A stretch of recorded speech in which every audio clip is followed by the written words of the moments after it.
इतने अच्छे हमारे त्योहार पर्व रहते हैं, आप अंदाज लगा लो कि हमारे जितने भी त्योहार और पर्व होते हैं, पर्व जितने भी होते हैं, जैसे एकादशी, नवरात्रि, सावन का मास, ये सब पर्व वाले जिसमें उपवास करते हैं, और त्योहार इतने जिसमें सबको खाने पीने को खूब मिले, खूब आनंद के साथ मस्ती के साथ खाओ, तो होली, दिवाली, दशहरा ये त्योहार के रहते हैं। और संक्रांति हम सब समझ सकते हैं, यशस्वी प्रधानमंत्री ने फिर हमको एक दिवाली दे दी है, एक त्योहार का मौका आया हम सबके लिए, जिस त्योहार के आधार पर हमारा अपना 22 तारीख का दिन इतिहास में अमर हो जाएगा, अमिट हो जाएगा। मैं आज इस बात के लिए बड़े गर्व के साथ भी कहना चाहूंगा, इस बात के लिए क्योंकि जो बात चली है यहाँ सागर की धरती पर, सागर की वो धरती है जहाँ शिक्षा को लेकर के सर हरि सिंह गौर ने अलग अलग प्रकार से अपना जीवन की कई यात्रा और कई सारे मुकाम पर उनकी अपनी पहचान बनी, लेकिन उन्हें अपनी जन्मभूमि पर सागर की धरती पर अपनी सारी संपदा लेकर के यहाँ आकर के जो विश्वविद्यालय का दान दिया था, वाकई वो उससे बड़ा दान कुछ हो नहीं सकता है। आधुनिक समय के लिए वो इतना बड़ा सम्मान है, मैं उनको नमन करते हुए अपनी बात कहूंगा। सागर के माध्यम से विश्वविद्यालय उस समय खोल दिया जब सागर के बारे में आज भी कई कठिनाइयां आती, कई सारी चुनौतियां सागर और सागर के लोगों ने सहन की है। सागर ने हमेशा एक बात का साथ दिया, मैं उसका नमन करता हूं। आला उदल के जमाने से इस बुंदेलखंड ने कभी गुलामी के आगे सिर नहीं झुकाया, ये मुझे इस बात का सदैव गर्व रहा। कोई क्या कर सकता है, कोई यही कर सकता है, कोई खाने को कम देगा, पीने को कम देगा, कोई व्यवस्था छीन लेगा, लेकिन स्वाधीनता तो नहीं छीन सकता ना। अपने खून का बलिदान देने के लिए जब बुंदेल आगे बढ़ते तो धरती डोलने लग जाती है, कंपायमान होने लग जाता है। यह हजारों हजार साल से यहाँ की परंपरा रही है, इसलिए ये कष्ट में कभी इस बात के लिए कोई छोटा मन नहीं करता है।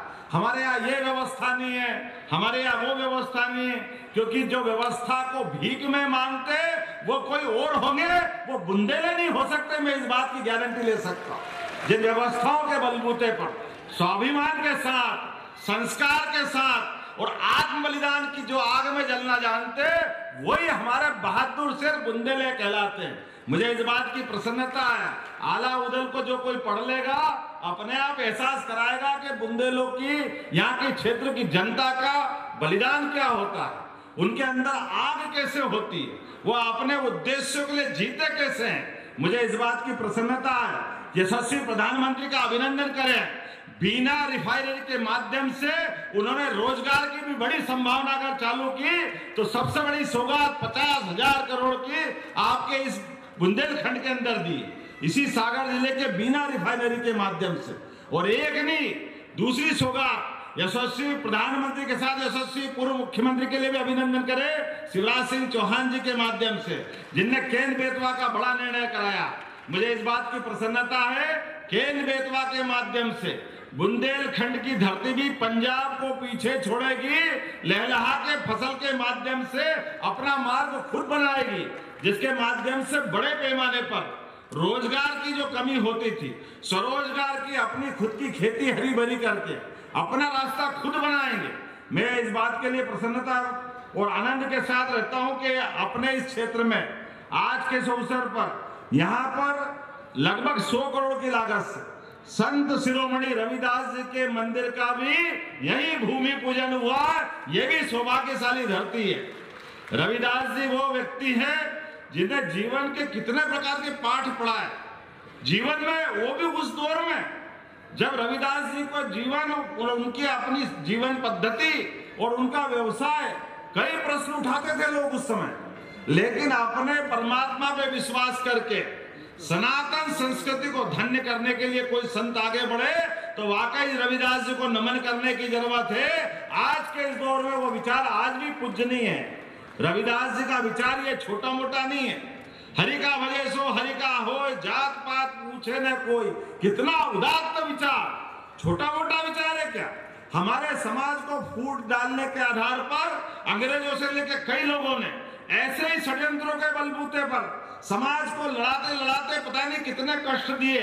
ऐसे कठिन काल में भी रविदास जी ने वो उदात्त भावना अपने पास रखी और ऐसे कई शिष्यों की मालिका खड़ी करी जिसके भरोसे उन्होंने परमात्मा में विश्वास करने के लिए अपने उद्देश्य के आगे बढ़े। गंगा के किनारे बैठ करके बनारस के घाट पर इतना पवित्र विचार लेके कोई चल सकता है, वो एक ही नाम होगा, वो रविदास जी का नाम से बढ़कर कोई नाम नहीं होगा, जिनके पास चित्तौड़ की महारानी भी प्रणाम करके अपने आप को धन्य मानती है। ये रविदास जी का जीवन हो सकता है। हम सब के लिए सौभाग्य की बात है। आज के इस अवसर पर यहीं पर एक और जानकारी देना चाहूंगा, यहाँ पर लव कुश भगवान का मंदिर भी 10 करोड़ की लागत से बनने वाला है। ये भी हमारे लिए सौभाग्य की बात। ऐसे कई कई कारणों से सरकार तो बनती है, सरकार बनना भी चाहिए, लेकिन सरकार और सरकार में फर्क कैसा होता है, ये हमारी भारतीय जनता पार्टी की सरकार और अन्य सरकारों की तुलना करके देखा जा सकता है। माननीय यशस्वी प्रधानमंत्री के नेतृत्व में डबल इंजन की सरकार के बलबूते पे होने वाले काम और काम के जो धमक बनती है, वो धमक को बताने की जरूरत नहीं है।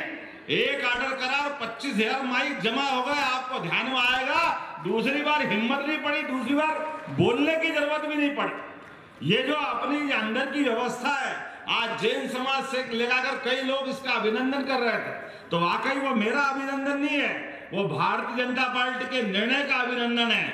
हमारे यहाँ सभी के कानून है, ध्वनि प्रदूषण कानून भी है, उसका पालन करना हम सबकी जवाबदारी।